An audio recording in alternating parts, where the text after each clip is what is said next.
otherwise will be talk of murder. So if you're easily spooked or grossed out, well, you can leave. Today we'll be talking about Mason. Now, Matt, give your little description of Mason. All right, so Mason, he was pretty much a hard worker. He was never married. He was pretty much single. As for his family, he was, that uncle that you would love to have at every family gathering and stuff. So he worked as an electrician in the union, and he saved his money and he invested his money in gold, silver, and stocks. And so he basically was kind of kept to himself. He loved his family. Yeah. His family was a huge part of him, especially his brother and his sister-in-law. Yeah, and their kids, which Mm-hmm. he was the uncle to. And he formed a good bond with his niece. Mm-hmm. They often would play on his tablet, some games and stuff like that. But pretty much single guy, good job, put away his money, invested his money, and yeah. Then one day he met Sophia. Sophia, she was described by his sister-in-law, Kayla, by saying that she was shy and quiet, but like more guarded than shy. She didn't really talk about herself when they first met, which was at Liam, Mason's brother's 50th birthday party. Well, with Sophia, the one thing I've learned over the years is that if somebody's kind of withdrawn, doesn't give a lot of information about their past history, doesn't give a lot of information about themselves personally, and they usually got something to hide. Always. So he met Sophia, and they started dating, and he introduced her to his family, and the family, a little apprehensive, but They kind yet, of picked up on her little subtle lies, like how she told people that she was a dietitian, but apparently she wasn't. She did something completely different. yeah, she Still at worked. a hospital though. Yeah, she worked in the food service Mhm. department of a hospital. So basically, she was just bringing meals to people, but she embellished that and made it into oh, I'm a dietitian. So that's one of the flags that goes up. Another flag was when she wouldn't really hang out with Mason's family all that much, and she started to keep Mason away from the family when they were together or dating at least. And so all the listeners out there, I'm sure some of you are kind of like, oh yeah, that's a flag, because when I dated this guy, he slowly secluded me away from my family and friends, or I dated this gal and she secluded me away from my family and friends. So some of the listeners out there, you're probably on the same page as what we're describing right Mm-hmm. now. So obviously, when you're with somebody, they shouldn't have to seclude you. It's a control mechanism, and so when Sophia and Mason started dating, uh, it's kind of like, I like to compare it to, you're standing at the edge of the water on a beach, and before you know it, all of a sudden you're out in the water and it's just below the level of your nose. Mm-hmm. And you look back at the beach and you're thinking, how did I get from there to here? And it's because you're inside the box and everybody else can see it outside the box that, hey, what's going on over there? Why is she secluding you? Why is she controlling you? Why all of a sudden you're not coming to the family functions that much? Why are you being isolated? Changes you. But after a few months, I believe, when they were dating, they got engaged like really fast. Yeah, that was, I think, her doing. I think that was also a red flag Yeah, to the relationship as a whole. right, right. So things moved rapidly.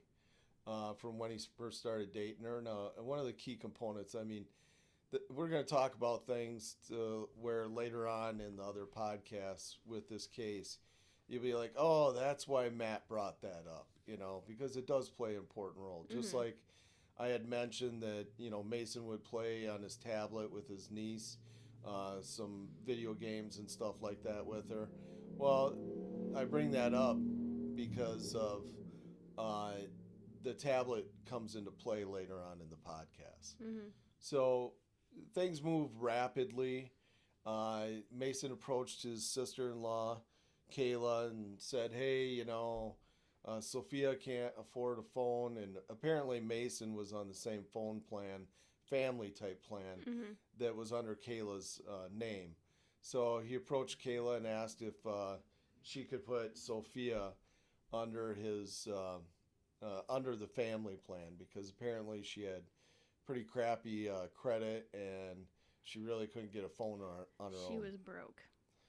Yeah, as we say in up north, didn't have a pot to piss in. No, didn't. But Kayla notified us that while they were like planning the wedding and everything, Sophia didn't want any of their opinions or any of their help, at least from Mason's side of the family. And what she also told us was that Sophia was not using any of her money. She just wanted all of Mason to pay for these expensive things at the wedding. and Sorry about that. The podcast that we're recording right now, we've got some people that drive by on motorcycles outside, so apologize. Go ahead. And then when the wedding actually did come, she didn't have, no cousins showed up, barely any friends came. Yeah, and with the wedding, when she was planning it, she basically was spending a lot of Mason's money. Yeah, because she thinks that he's so rich and should pay for everything because he's the man. Yeah, and so she had pretty much an open checkbook. And I think Mason started questioning that a little bit, like, maybe we can go to this instead of that because that's so expensive. And Mason, he hung on to his money. I mean, he had been saving it, worked hard for it, and didn't spend it frivolously. But obviously when Sophia came in the picture and, before you know it, they're having a wedding, she figures, well, I can get the top tier of stuff. And getting back to your point of her family or friends that came to the wedding, I believe that she only had 2 people attend the wedding. One of them was her son. Yeah. And then the other one was her mother. Mm-hmm. And that seemed really odd to Mason's family. Like, hey, you're getting married and, You don't have anybody there. Like, this is an exciting event, especially because they were a bit older when they did get married. Well, and if you think about it with the control mechanism, throughout this case, when we're talking about her son, you'll see that Sophia controls her son.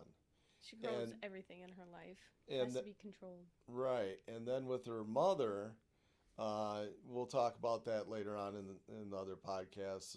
I had an opportunity to interview her mother. And so she invited the 2 people, her son and her mother, that she knew 110% she could control. Mm-hmm.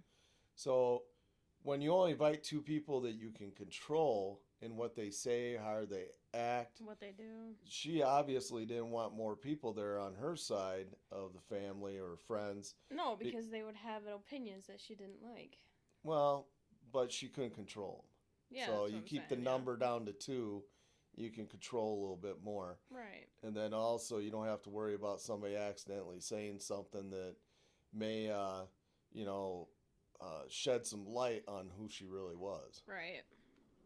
So after the wedding, things got kind of dark for Mason as her controlling kept going to him. It got more and more. And she would monitor his texts, even pretend to be him texting from his phone. She was very controlling about where he was at all times.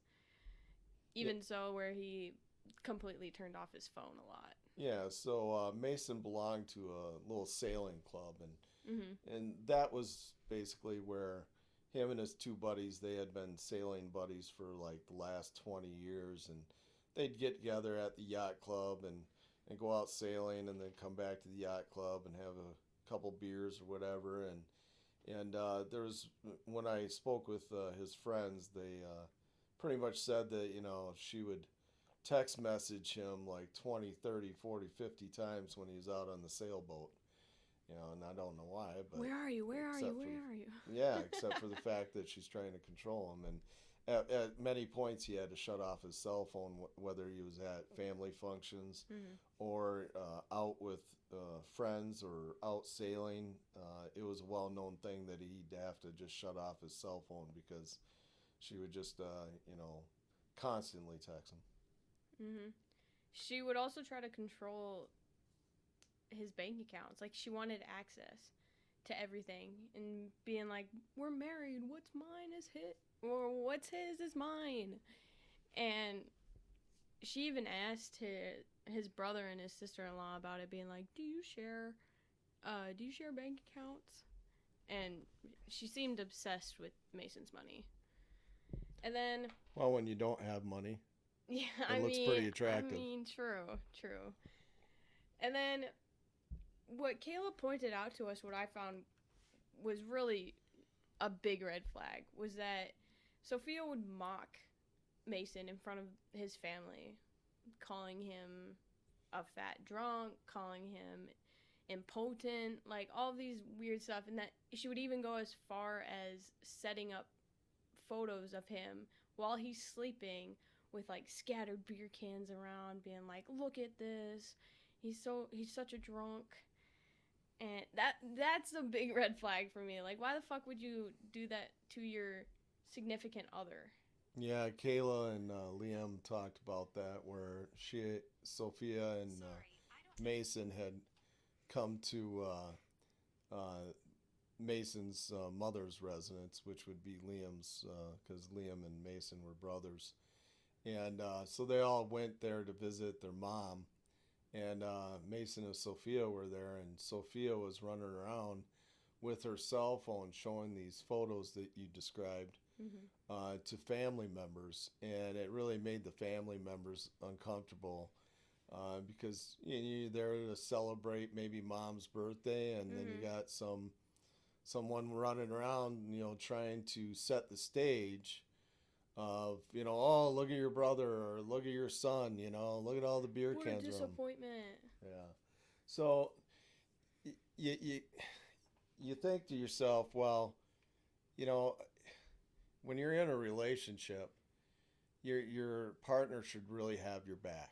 You No know, matter what. yeah, and even if there's photos of you laying there on the floor with some beer cans around you, you just don't run around and You show wouldn't that to share people. that. No. Be like, "Oh, look at my husband. He's such a drunk."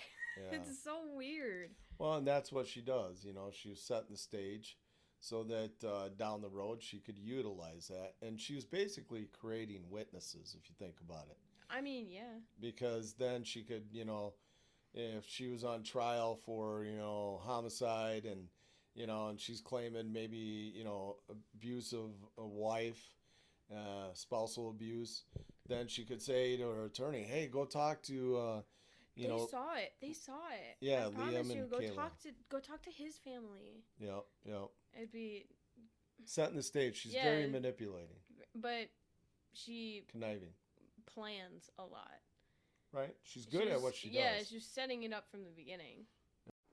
So now we're gonna talk about the incident and how it all happened. So, when was it? It was January 11th of 2020. So, it was very snowy because it was in Wisconsin, and 911 got a call at 5:29 p.m.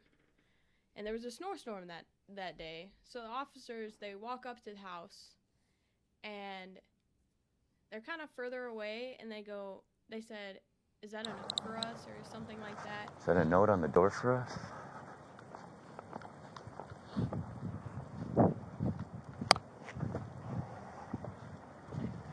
And it was because once they got up to the door, you can see on their body cam it said it was a cardboard piece cut out of one of the window panes.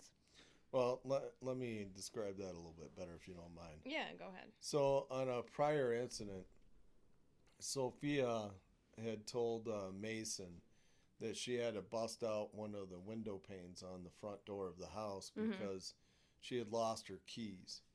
And the only way that she could gain access to the house without her keys was by busting out that piece of pane glass on the front door, which she did. And then Mason obviously covered it up with a piece of cardboard taped to that hole in the door window where the pane was.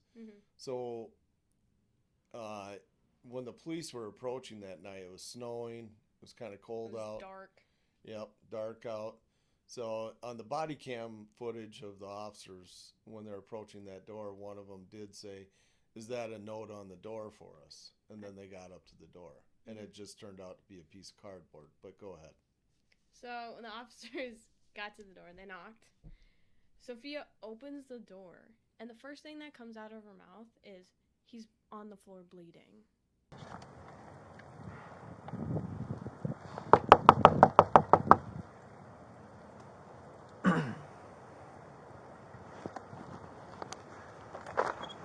Hello. He's on the floor bleeding. What happened? Which was my number one red flag. Because she said it so calm. There was, like, no frantic or it wasn't worry or anything. It was just like, he's on the floor bleeding. And let me back up a little bit, too, from being a cop in the past. So when a call comes into dispatch and somebody reports to dispatch that, you know, hey, there's an injury to my husband, and then she elaborates even further by saying her husband had been drinking a lot of alcohol that night, and he acts like a big gorilla when he drinks. So that tells dispatch that, hey, we may have somebody that could be combative.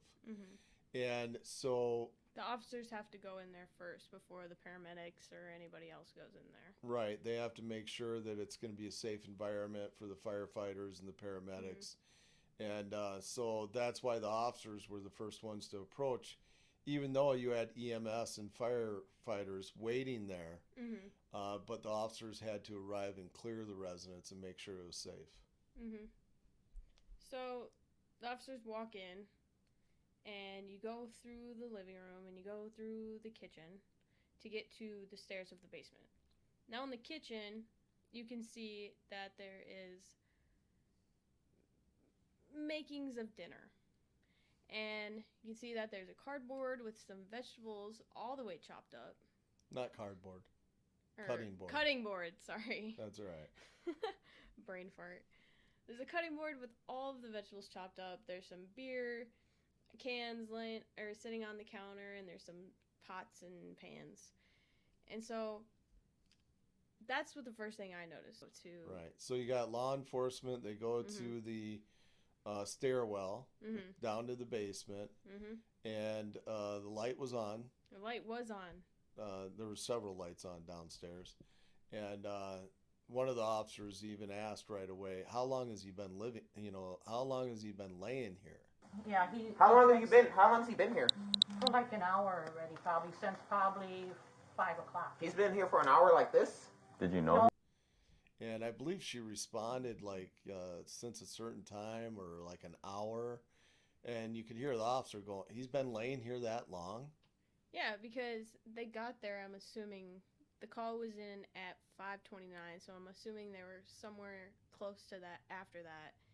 And he was like, the officer kept asking about the timeline. And she was like, "Yeah, we got home at like 4:45, 5." And then she kept switching in between those numbers. It was like, yeah, 4:30, 4:50, 5. She kept changing her story about when they got home. And then she was like, "Oh, it was close to when we got home." And then obviously the police officer had been like, he's been down like this for an hour.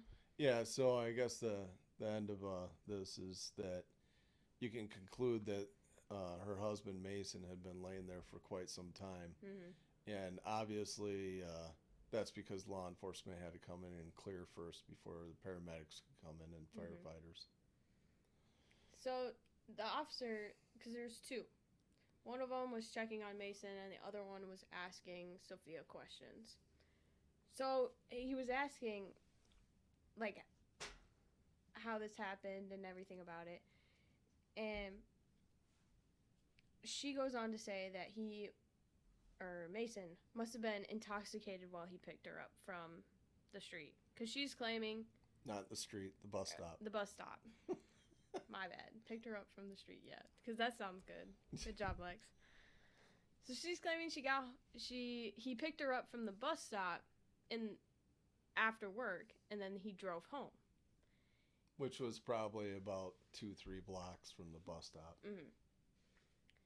So she then claims that she tried to call the ambulance when it first initially happened.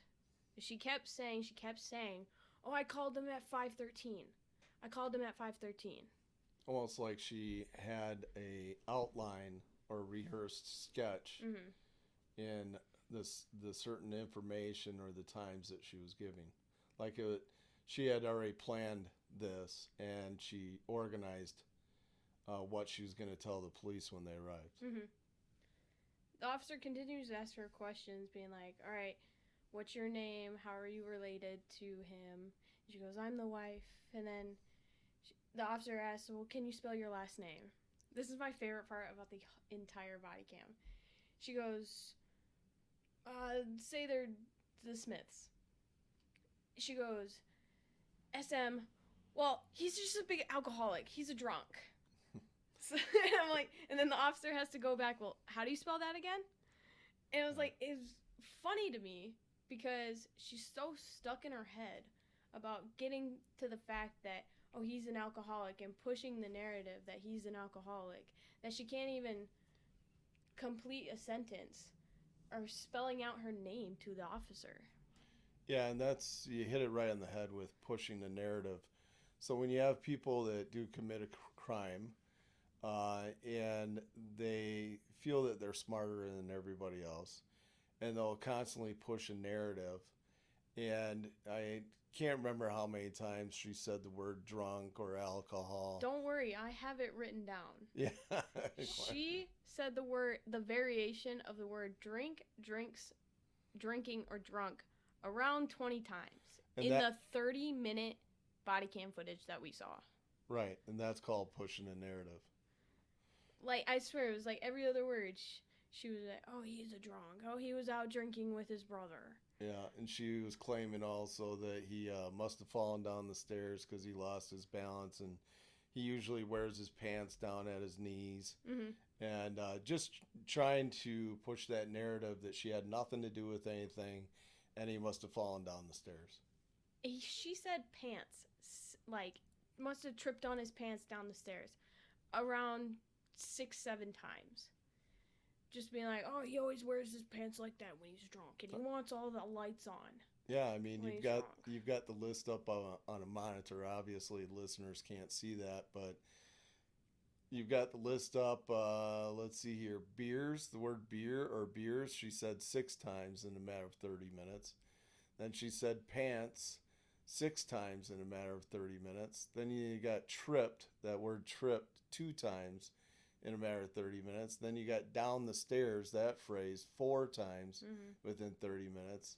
Then you got bottle 4 times, drink, drinks, drinking, drunk 20 times, alcoholic 2 times, intoxicated 2 times. That's a lot of words being used, and surprisingly, I don't think that she asked once if he was going to be okay. No, not a single time. The only people who asked if he was going to be okay was his sister-in-law, Kayla. Right. Yeah, and his brother, Liam. So, I think that the listeners can grasp the concept of where we're going with this. But so the cops are downstairs. They radio into dispatch that it's safe for the paramedics, firefighters come in. So then they enter the scene. They come downstairs and they start tending to the, individual Mason. And one of the firefighters started questioning Sophia about, What happened? What was she doing at the time? What she heard? All those kinds of things. And she kept saying, oh, I was cutting vegetables. I was cutting vegetables. Oh, if you remember back to what I said earlier, was that when the officers walked in, there's a cutting board with all of the vegetables cut up. So if she was cutting vegetables, all of them wouldn't have been cut up. Yeah, I think that, you know, those little things will matter later on. Mm-hmm. So the firefighter, in speaking with Sophia, this is right on the law enforcement body cam footage.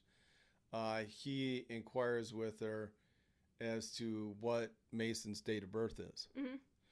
And Sophia responds with, I don't know. What's his birthday? He tripped and he went down the stairs. What's his birthday, ma'am? Sir. I don't know. You don't know his birthday? August. I don't know what the date is. I can check his ID. When I Yeah. looked in the system, it was.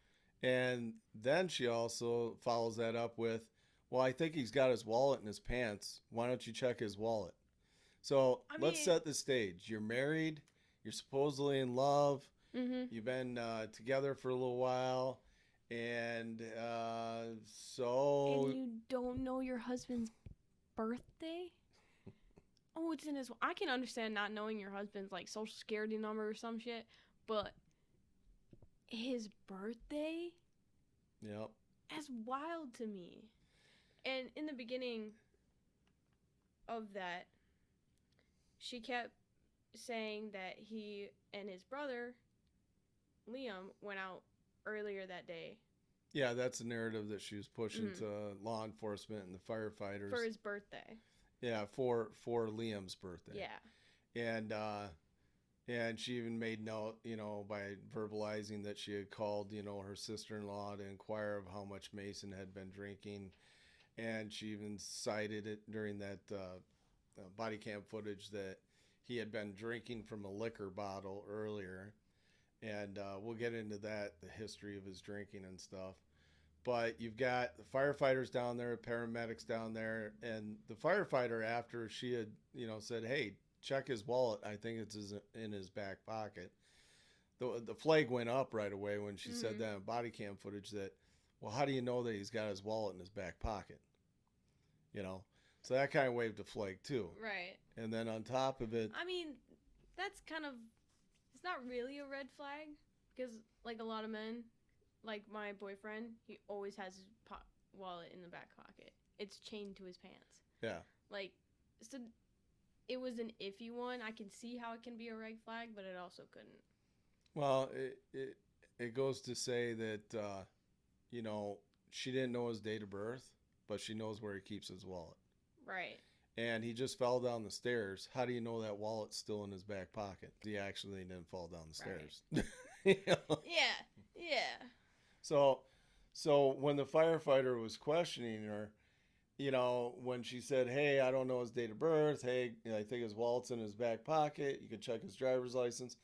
Firefighter looked right at her and said, and who are you? Mm-hmm. Because any reasonable person would deduct that, well, if you don't know his date of birth, then you must be a neighbor that may came and found him, or maybe you're his sister or relative or friend. And so when the firefighter asked her, well, who are you? I think that a lot of people can, you know, correlate with what the firefighter was thinking. Yeah. So on the body cam footage, when the law enforcement came down, paramedics then and firefighters, there was a pool of blood around Mason's head. And there was also a little blood on. So if you I'll try to describe this. You got basement stairs going straight down. And then directly at the bottom of the basement, there's a wall there, but it's made of brick and it's not per se a big wall. It's a lot of homes back in the day used to heat their homes with coal.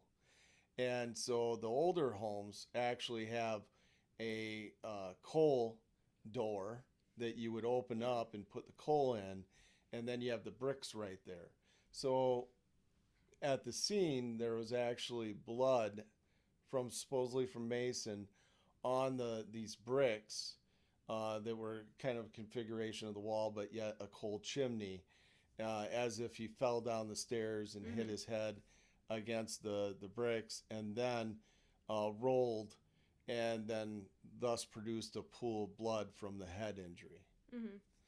So he's laying there on the ground. He's like kind of rolling around. He's moaning a lot, like groaning, like, and he can't respond to the officers no matter what they say to him. But nearby his person at the time, when he's laying on the basement floor, there was a plunger, a standard type plunger that you would use to unplug maybe a toilet or kitchen sink. And there also was a drain snake, which is used to feed down, some type of plumbing, drainage hole, maybe in a sink, a bathtub, or a toilet to unclog the toilet or sink or whatever. So those two items were nearby where Mason was. And to describe the lighting down in the basement, I think there was 4 or 5 yellow lights. Lights that were fixed to the ceiling, obviously, in the basement. But each light had a drawstring on it. You had to physically pull it to turn on the lights. Yeah, turning them on or turn them off, yeah. And all the lights were turned on when law enforcement first entered that basement. So go ahead. But then Sophia said that she saw him at the bottom of the basement, or at the stairs, but she didn't go down to check on him. She didn't go down to help him, put anything on his head to make the bleeding stop, nothing. Well, what she stated was she was in the kitchen. She heard a thump, some type of thump or sound like something hitting something or whatever. But then she said that she assumed it was the sump pump that was going off down in the basement.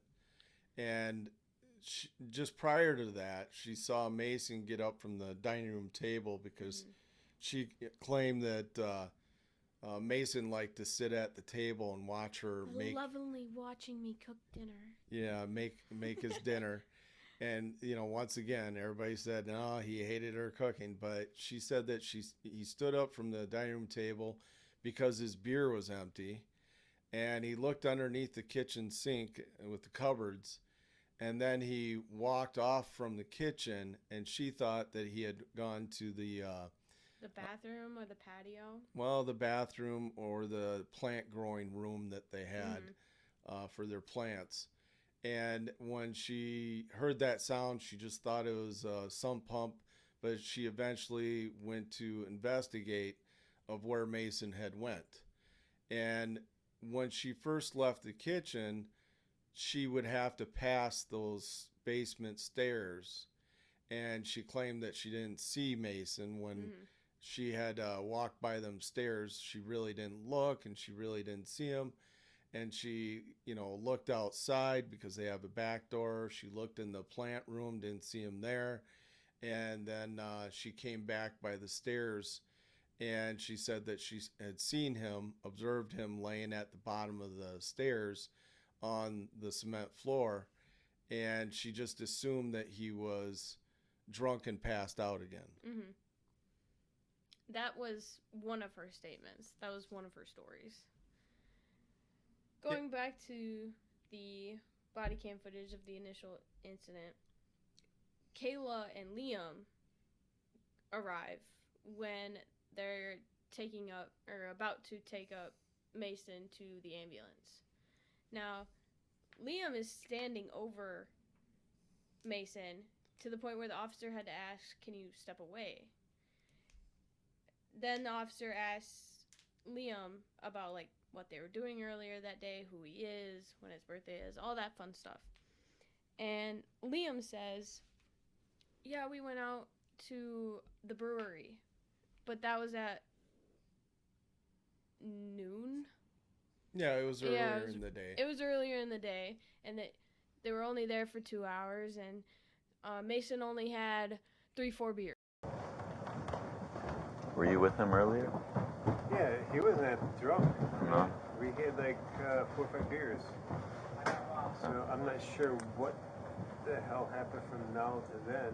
He actually drove home because he wasn't drinking that much. It was my birthday, and he had like 3-4 beers, and so Okay. we were at Westalian, and we had 3-4 beers. He says, "I'm gonna drive home." And like, our driver, my daughter is 16, so she drove us home. Okay. We were responsible. And, This is your brother? yeah. And I don't know. Even her has been having this problem. Right. So I don't know. He was sober as a priest like an hour ago. Yeah. So I don't know what he did when he came home here. Or maybe he had a bunch of beer. I know he had a couple more beers. Oh, And we get up to the point where the officer is talking to Kayla about what happened earlier in that day. She says the same thing as Liam, being like they went out to the brewery around 12. They had a couple of beers, and they came back around 2:33. Now, Liam tells us that Mason drove back, that he was, as sober as a priest. Along with Kayla also says, in similar words, the same thing. I got to interject here. So, to the listeners, we may all know somebody that, likes to have their cocktails Mm-hmm. or their beer. And we all know for a fact, and especially in law enforcement, that we call them seasoned drinkers. Mm-hmm. I've pulled over people that have passed the sobriety test, the field sobriety test, with flying colors. And then later on, I find out, that they tested, .20, and you wouldn't have thought that Mm-hmm. because they passed that field sobriety. That's what we call a seasoned drinker. They're able to function. They're able to, articulate. They're able to do things.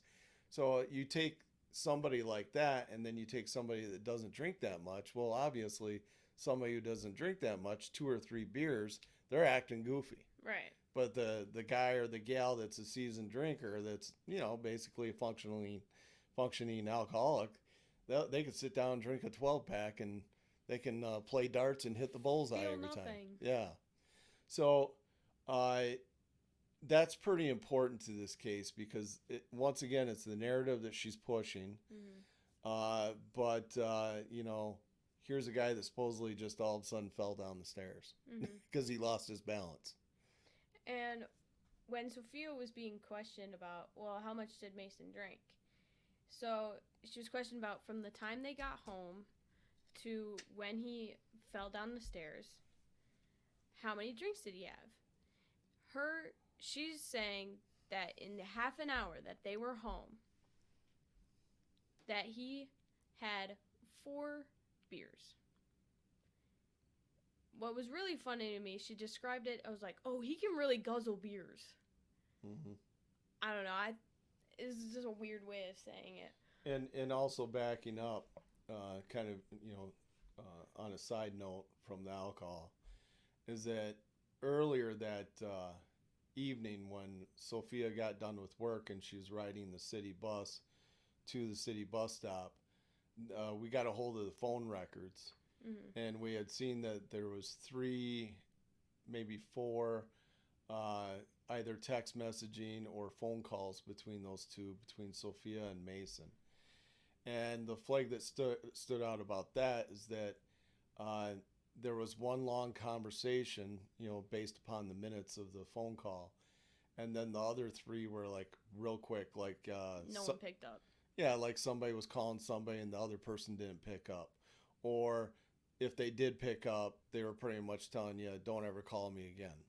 End. Yeah. So, and then she arrives at the bus stop, and then that's when Mason came to supposedly pick her up and then drive her 2-3 blocks back home. So there's a lot of different things in here that play an important role on this big bowl of soup of all the lies. And I've often said that, with a case, if you have somebody lying so much, it just makes it so difficult because what you have to do is take each lie and show that they're actually lying with evidence. Right. So it gets very complicated, but I think her biggest lie was when she said to the officers that she didn't see him fall. yeah, yeah. The thing is too is that she she later on, in a different statement, when she told the police that she came back by the stairs a second time, and she saw Jim, excuse me, Mason laying down at the bottom of the stairs. Uh, she was afraid of him because he would act like a big gorilla When he's drunk. when he's drunk. But yet later on, she states that she went down to the last, I think, second or third stair on the basement stairs, and sat there and watched laying there. Mm-hmm. And dispatch had even told her, "Hey, wet down a towel with some cold water and wrap it around his head." And she said, "No, I'm not going to do that because he's abusive when he drinks." Mm-hmm. So she just sat there on that second or third step, sitting there watching Jim. Him struggle. Right. And so when the police, and you got paramedics, and then you got firefighters, and then you got Liam and you got Kayla arriving on the scene, the paramedics eventually put Mason on a gurney and then take him up out of the basement.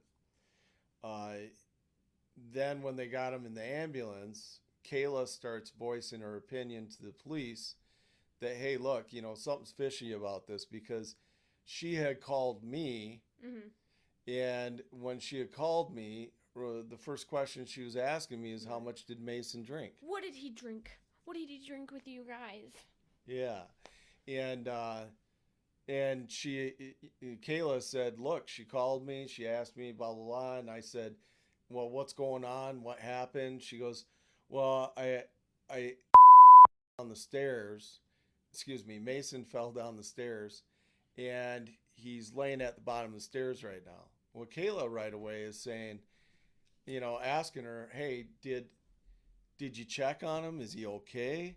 And she Right. goes, well, I don't know. And she goes, well, did you call 911? And she goes, well, no. And so Kayla's like, well, go and check on him, see if he's hurt. And so Sophia leaves her bedroom because she claimed that she was locked in her bedroom. Yeah, if she's that afraid of somebody, why is later on she's saying, oh, I sat on the second or third stair and just sat there and watched him, So she leaves her bedroom. She's got Kayla on the phone as she's walking through the kitchen, the hallway to the kitchen, and then to the basement stairs at the top of them. And she relays to Kayla that Mason looked like he was bleeding. Mm-hmm. And so Kayla's like, look, you need to call 911. And she said, I'm going to call 911 also, and we'll be right over.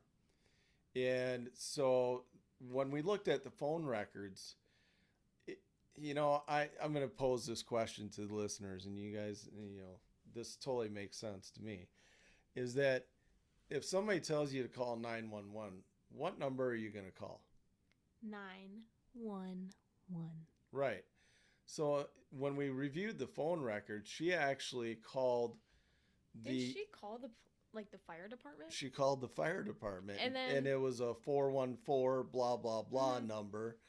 And so I'm sure that you really don't have that money sitting in your purse or up on the fridge or anything, because everybody pretty much knows 911. Mm-hmm. So that was a big flag. Why is she calling the fire department, that full number that she obviously had to look up, versus what her sister-in-law just said by saying call 911?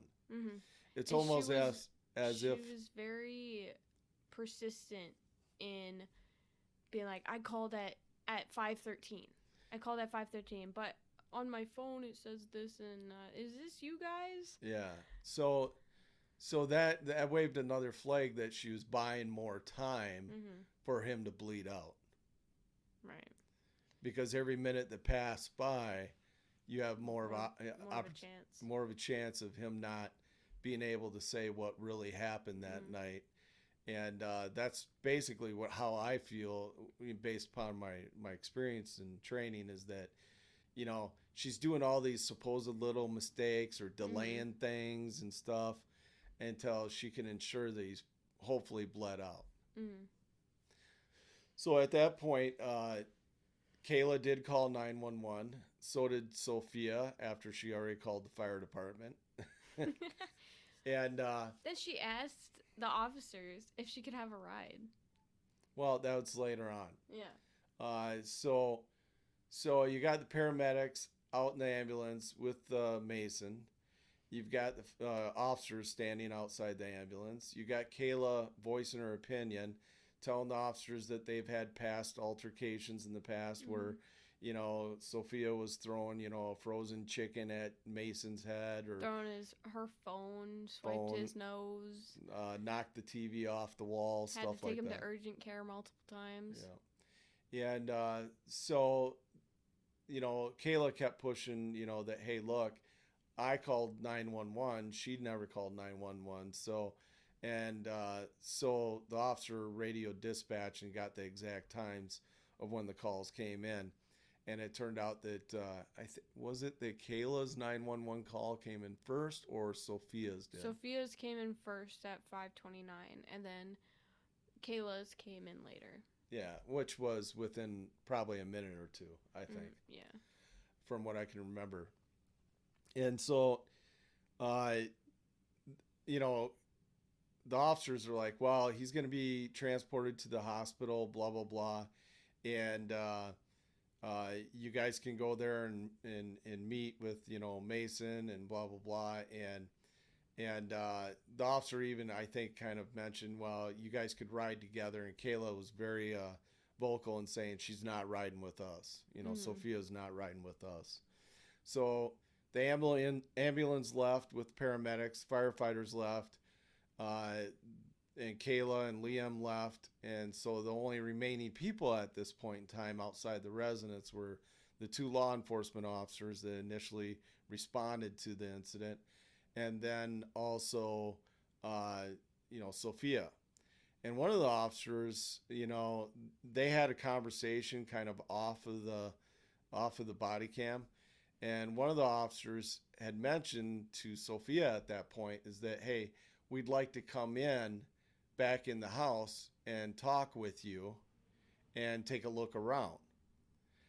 Well, Sophia immediately started asking him, well, I got to go to the hospital. I got to go see him. And can you guys give me a ride? And so she kind of... She doesn't have her driver's license. She kind of controlled what was going to about be done by throwing that out there. Like, hey, I'm going to be a pain in your ass, so you don't want to come in the house. Or I'm going to stay here and clean up.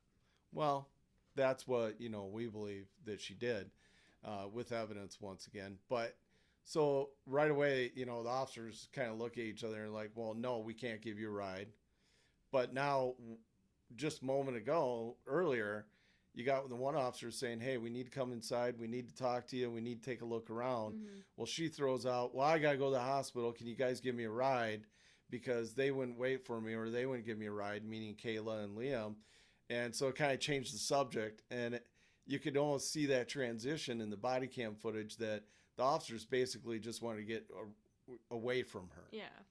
And one of the officers suggested, well, you can call Uber, you can take a city bus. Call a friend. You can call a friend. You can, there's many, you can call Lyft, do whatever you got to do to get there. And she's like, well, I got to get there and I'll try to get there and blah, blah, blah. So the officers leave. And does she ever go to the hospital that night? Nope. Nope, she doesn't. So she can't be too worried about her husband. She didn't even go to the hospital. There's multiple ways to get there. Right. If you actually love your significant other, you'd be there. And just to throw this out on the table, we checked the phone records. And on that night of the incident, Sophia did receive a phone call from a female that was her friend at the time. Mm-hmm. And she basically had told her friend, I can't talk right now, something happened. But now if you think just ahead a little bit and you say, okay, hey, officers, can you give me a ride there? And they're like, hey, Lyft, Uber, city bus, call a friend. wouldn't the light bulb go off? Hey, my friend just called me when this incident, when everybody is here. Oh, geez, I'll give her a call. She can give me a ride. Maybe I can ask for a ride. And on the phone records, it didn't show that she called back her friend at all. Mm-hmm. So that waved another flag. So the officers leave. Sophia goes back in the residence, and like we had mentioned, she never went to the hospital. Yeah, Which leaves the question of what was she actually doing? we saw on the phone records that she actually called the hospital, Mm-hmm. and she talked to the gal on the phone at the hospital, and she even said, "Well, is this going to make me look bad if I don't come to the hospital to see my husband?" I mean, who asked something like that? Who asked that? Yeah. Is this That's going to like make me some look bad? narcissistic stuff. So we had checked Sophia's employment information, and we had found that she had PTO, paid time off, on the Mhm. books. So she could have very well, Taken off the next day. or, the listeners out there, you know what Family Medical Leave Act is. Mhm. You can, obviously, if you say, oh, I got to get to the hospital to see my husband, you can call and work the next day and say, hey, my husband fell down some stairs. He's in critical condition. I can't come to work. You can either take PTO or you can do Family Medical Leave Act. Mm-hmm. And that's a federal law, Family Medical Leave Act. So they can't say no to it, especially if your husband's laying in intensive care, Yeah. with a blow to his head. But she didn't. She went to work the next day. Right. So, As in, like, everything was normal. yeah. And she did go to work the next day. And then after she had gotten off of work, she had come to the hospital to see him. Mm-hmm. And so we can get into the details about, what we found and what we believe that she did when she was at the house that night. But That's for the ending. yeah, and I don't believe that any of us, whether we're listening or Lex and I doing this podcast, if you got a significant other, you're in love with them, you're married with them, you're going to go hell or high water, you're going to make your way to that hospital. Yeah. Find any way. I'd walk. And the only thing that stood out to me about that is that she needed time to do things. And what a perfect opportunity to do those things. With nobody around. Nobody around. She's the only one at the house. And keep in mind that I had mentioned earlier when we were talking about the background of Mason, how he would invest in gold and silver. Mm-hmm. I think the listeners are catching on now. So she comes to the hospital after a full day's work to visit her husband. And so he entered the hospital in January 11th. Of 2020. And then he eventually passed away in March of Mm-hmm. that year. And so... It was 2 months in the hospital. Right. And he had so much brain swelling that they had to take a piece of his skull. Yeah, hemorrhaging, yes. Yep. Off. And it was kept in lab. And he had that off for a while. So when you have brain hemorrhaging and they have to remove a partial piece of your skull, it's like, you've got a balloon and the balloon is being inflated, but it can't And go no room to anywhere. go. Yeah, so you actually have to kind of ventilate that by cutting a piece of the skull away and letting that balloon kind of come out there. So you just don't have brain hemorrhaging and then boom, you die. Mm-hmm. So he enters the hospital. Kayla and Liam and then Mason's mother were there, and obviously she didn't show up that night. She came the next day. And if he was in the hospital about 2 to 3 months, and per his medical records, there was no broken wrist. Nope. There was no abrasions on any extremities of his body. There was no bruising. So It tells us that if you fall, right, you're going to put your hands out. You're going to put something out to catch you. That's just natural instinct. right. So if he fell, a great distance, you would see bruising on his arms, bruising on Well, you're his talking about legs. multiple stairs. Yeah, multiple stairs. You have So to hit each your and every shin or your knee on something. Yeah, each and every stair is an obstacle. Right.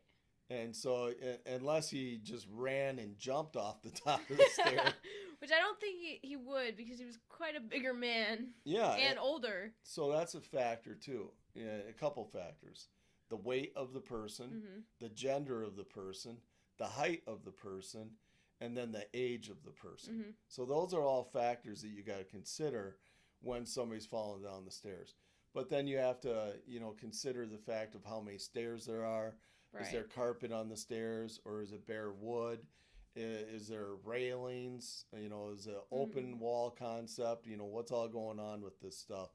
So when they did their evaluation on him, when they got him in, Mm-hmm. you can see in the medical records that, what you usually would see of somebody falling down the stairs. Is not present. The only thing that was wrong with him was that in the back of the skull there was trauma. Yeah, there was 2 impact points. Mm-hmm. And so now I don't know if the listeners can recall this, but when I was describing the basement and I referenced that there was blood supposedly from Mason on those bricks Mm-hmm. where the coal chimney was at the bottom of the stairs and, just in front of the basement floor. So think about this. If you were to hit your head on something, you generally would have hair, Mm-hmm. okay? Because that's going to come off. Because you got 2 objects making an impact, Mm-hmm. and there's going to be rubbing of some sort. Yep. And so you would think that there'd be hair there, but there wasn't any hair there. And then on top of that, when you first impact something, as a result of that impact, then you start bleeding. Mm-hmm. You just don't instantly start bleeding on the impact point. Mm-hmm. So the pool of blood made sense around Mason's head. However, it didn't make sense Why it was on the wall. why it was on the bricks to that cold chimney right at the bottom of the stairs. Because if that was a point of impact, Mm-hmm. and then he rolled over, and then he started bleeding a lot, well, why is there blood on that? Unless somebody says, hey, I got to make this look like they hit their head Mm-hmm. on this wall, this chimney bricks when they first fell. That's called just being an idiot. You're trying to stage An the scene. idiot, Yeah. straight up. You're trying to stage the scene and you don't know all the forensic Or stuff. something hit him. Yeah. So in the stay in the hospital during that 2-3 months, you've got where Mason is actually starting to get better, Mm-hmm. And while he's got this piece of skull of his removed, hospital staff, for safety reasons, what they'll do is they'll put what they call medical mittens on you, Mm-hmm. because if you're like conscious, not conscious, Unconscious. or you're feeling pain, first thing to do is like feel where the pain is coming from. Mhm. So they put these medical mittens on him to where he wouldn't be able to, like dig in this point where they had to remove You the also skull. can't rip out like any IVs or anything. One day when Kayla and Liam had come to visit Mason, they had walked in the room and Mason had one of his mittens off, one of his medical mittens off. And they're like, what's going on? And Sophia was there. And they're like, why did you take this medical mitten off of Mason? And Sophia said, well, because we like to play patty cake. And I was playing patty cake with him. And I think she removed both of the mittens. Now, once again, if you love your husband and, they put medical mittens on him to make sure he doesn't, upset the wound, whatever's going on medically, Mm-hmm. you're going to listen to medical staff. You're not going to sit Yeah. there and say, hey, I'm going to remove these medical mittens so that he can dig into this hole in his head. Instead, she removes these mittens, and I think she did that so that in the hopes that he would, because he was Injure getting better. himself more. Yeah, he was getting better. He was on the Also, what middle-aged people play patty cake? That is so weird to me. Right. You only play that as a kid. Right. I mean, I'm a young adult, so I was like, I don't even do that. It's weird. And so when Mason was in the hospital, so we talked about the medical mittens. Now let's talk about the tablet. Okay. Tablet. Oh yes. So Mason had a tablet. yes, he had an electronic tablet, and he liked to play, games on it and stuff like that. And so Sophia later on in this case was asked about that electronic tablet of Mason's, and she had claimed that she had no idea where it was. However, No idea. However, you got Kayla and Liam that said, "Hey, we saw that tablet in his hospital room." Mm-hmm. Now, later on in the case, when we deposed her, she said she had no idea where his tablet went. So there's only one way that tablet could have gotten, because I know that Mason didn't have it in his pocket or the ambulance when he left that night. Right. There's only one way that tablet got to the hospital room. And so if you want to get into somebody's bank accounts or investment accounts, You go on their devices where their passwords are already saved. exactly. And when it's protected by a thumbprint, You have to go to the hospital to get his thumbprint. and how are you going to get his thumbprint if he's got medical mittens on? By taking them off. Right, right. Wow. The dots are connecting. Yep. So that was interesting. And then now let's talk about something else when he was in the hospital.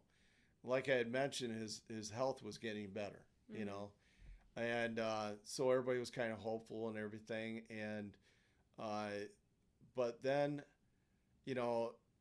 Sophia had left a note in his hospital room, supposedly to Kayla and Liam, stating that there was security cameras in his hospital room. And then later on, we had found out that she actually had went to the security office in the hospital and inquired if there was any security cameras in Mason's room. Which is weird. Why would you do that? Why? There's no reason to. Unless you're hiding something. Right. Or unless you're going to do something. True. So that stuck out. And then after that, Sophia had lobbied the hospital that she was the wife of Mason and that she should have the final say-so of who is allowed to see Mason and who is not. So once again, trying to isolate the victim from family members and friends. And she's trying to control of who's going to be going in that hospital room with Mason. And so then Mason started going downhill quickly. Mm-hmm. It's kind of like, when they're in critical situations and then just one day they're back to their normal selves, it can be a sign that they're going to die soon. Now, just prior to him starting to take that downward spiral, you had mentioned that Mason and a nurse had a conversation. Yes. Go ahead. So the nurse was doing a neuro test, which is basically asking him, what's your name? Do you know where you are? All of the simple questions. I think she said that they did it 3 times a day, morning, noon, and night. And she specifically said on this one Thursday, it was Valentine's Day. And she was asking him, like, what's your name? Oh, my name's Mason. Where you are? Do you know why you're here? And he goes, well, my wife hit me with a baseball bat, and then points at where his injury was. That was very clear to her. However, it was slurred speech because he's going on a downward spiral. Yada, yada. He's on medication. Yeah, he's on medication. And he's got a hole in his head. Right. Yeah. So that was on the noon neuro test. And then at the 3 o'clock one, he said, asking the same questions, do you know why you're here? Then he said, because my wife pushed me down the stairs. And then they couldn't get anything after that. Right. And I said, good, where are we right now? And his speech is slurred, but I can make it out. I deal with this all the time. And he goes, I'm at Frederick Hospital. And I said, that's really good. I go, can you tell me why you're in the hospital? And he goes, my wife hit me in the head with a baseball bat here. And I went, okay. I said, were you guys fighting? You know, what led to this? And he was like, yeah, we were fighting. And I said, okay. I said, did you fall down the stairs after that? You know, what happened? And he didn't really say anything. And then I went to ask him, you know, what year is it? Didn't respond, things like that. When I went to do my 3 o'clock neuro again with him, nothing, didn't get any speech out of him. Later that night, for a bedside shift report, I had told him, and I documented it, because I know we've got a big issue going on right now with this, and I said, let's go in there, and when we ask him the questions, let's kind of see, like, how he responds. Great, where are you? I'm at Frederick Hospital. Why are you here? And that time he said, my wife pushed me down the stairs. Follow-up question, can you tell us what happened? And nothing. So what's the common denominator? His wife. Exactly. Meaning that with the different scenario, with the different things being said, and with Sophia being there with him, she could be talking to him, telling him stuff that could, in his groggled brain, mix up what actually happened. Well, then also we have to go and, you know, talk about the behavior of Mason while he's in his hospital room. Yep. The family and friends said that whenever they saw Sophia around him, you know, like being at his bedside or blah, blah, blah, they said he was constantly trying to withdraw from her physically. Like, I don't want you touching me. I don't want to touch you. The head jerks of whenever she tried to touch him. Yep. And she was very overbearing. Mm-hmm. Like, lovey, overbearing. And now, then... Oh, I'm sorry. Go ahead. No, go ahead. So now we've got at that pinnacle point of where he starts going downward spiral. Okay. And we have to reflect on, okay, she's leaving a note about security cameras. She's taking his mittens off. She's got his electronic tablet there. She's, you know, inquiring with security office if there are security cameras in there. She's trying to limit everybody who's going to be in the hospital room. And now we also have to consider, what did she do for a living? Serve food. She worked at a hospital and served food. So all of a sudden you got somebody doing, you know, in a 2-3 month span, you got the person is starting to recover. The person is starting to do better. The person is starting to vocalize of what happened to him. But then all of a sudden, downward spiral. And you got all those things I mentioned before about her inquiring with the security office, her saying nobody else should be in the room with them. She got really accusatory towards the nurse about if she's taking care of him right. Yeah. Which also putting on a narrative. Yeah, trying to, you know, push a certain image of herself. And so when he starts going to downward spiral, we once again, you know, we got to reflect on the phone records, because you've got this woman that's sitting there 2-3 months, you know, he's in the hospital. What is she doing when she's not at the hospital? Calling the crematorium. She was calling cremation places before he even died. That's so messed up. Yeah.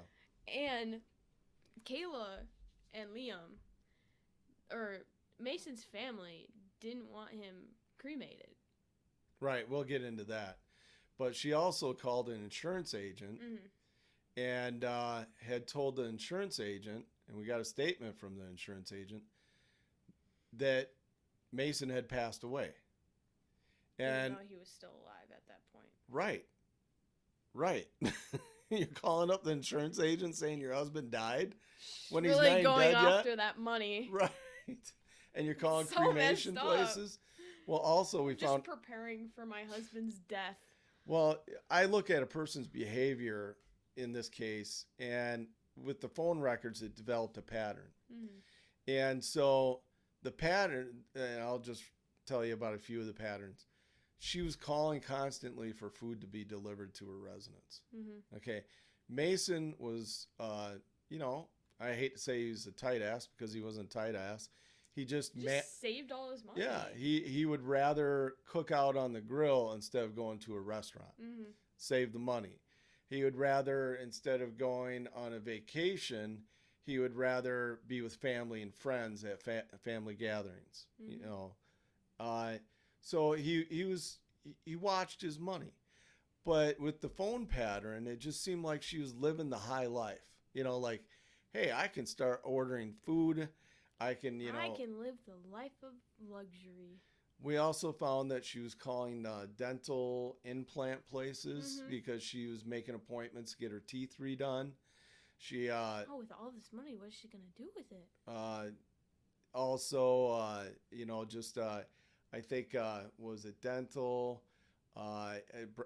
augmentation type surgery. So it seemed like 2-3 months when she was at the hospital, she was so caring supposedly. Mm-hmm. But then when she's back at home, She's using all of his money. she's, having a little spending spree. Almost like she's trying to get rid of it. Right. We even found in the phone records that she even called I'd like to put this lightly, but a strip place.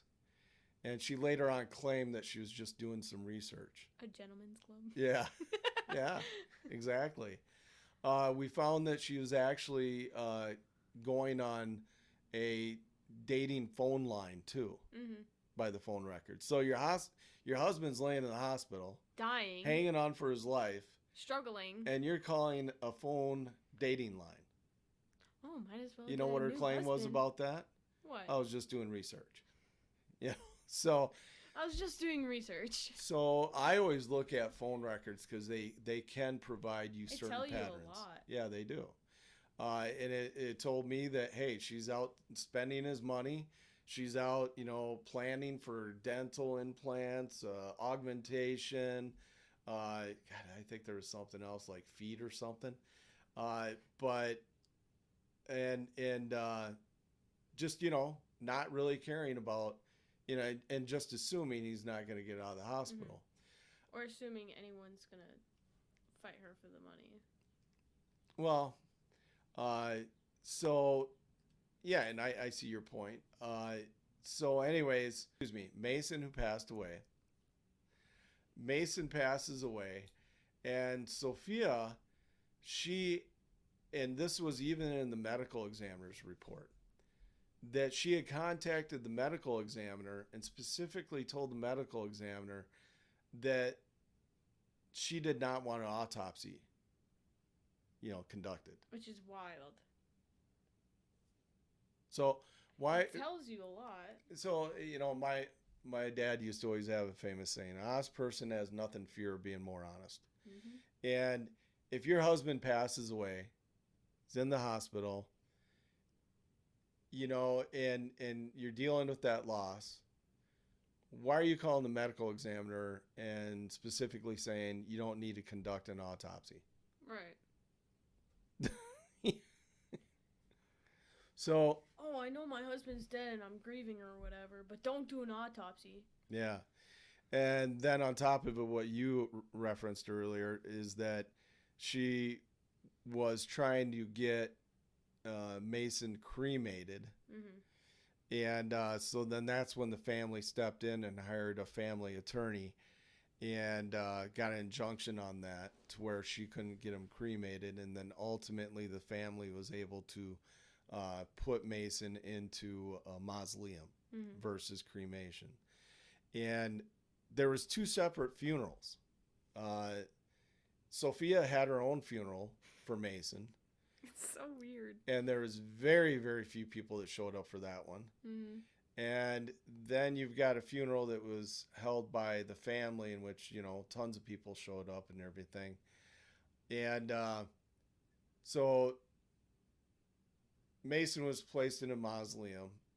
And then now we got to look at, okay, what is Sophia up to? Can I go back for a sec? Oh, yeah. I'm sorry. I'm rambling on. No, you're good. You're good. The nurse what I think is really important. The nurse asked Sophia, quote, "When you saw him fall down the stairs, he hit his head right there on the chimney." Sophia then replied, "Yeah, something like that," which tells me that Sophia is claiming that she saw Mason fall down the stairs, which contradicts what she said in the responding officer body cam, which was, "I didn't see him fall." Mm-hmm. That's really important to me because that's verbal confirmation that it's a lie. Right, right. You know, liars can't remember their lies. Right, You know, it's so much easier to remember the truth if it's the truth. right. And that's where she screws up, you know, because she's making variations of different statements and stuff like that. And so the now we have to check into what is she up to now that Mason has passed away. Thank you guys so much for listening in on our first official episode of Echoes of Deception. Don't fret, there is a part 2 coming out soon, so please keep updated for that. If you have any questions, concerns, or your case that you might want us to look into, contact us at eofdpodcast@gmail.com. Please follow us on X and on TikTok. Really helps us out. Thank you guys so much.